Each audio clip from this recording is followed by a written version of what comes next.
Almost a decade ago, 276 schoolgirls were taken away from their school, and many thought it was not any of their business because it happened in a faraway town called Chibok in the northeastern state of Borno.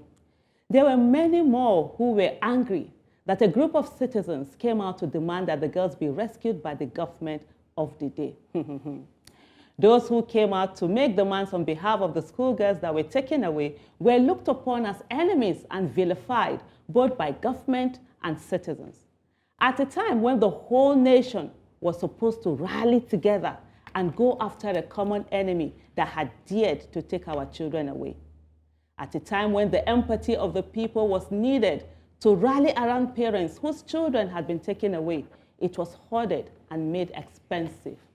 Today, many have had to experience the pains of those parents whose children were abducted almost a decade ago. It is now they understand the pain and now have to use their expensive empathy for themselves.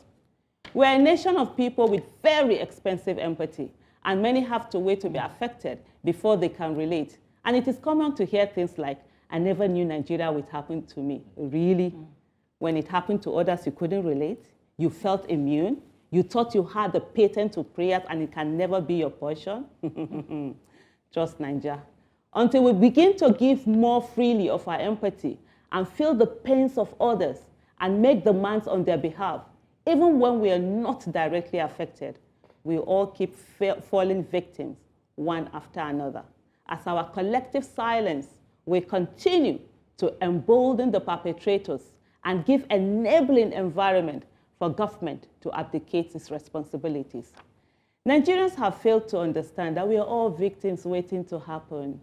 That yesterday's victims were once survivors. Today's victims were yesterday's survivors. And tomorrow's victims would be today's survivors. And the question is, who is next?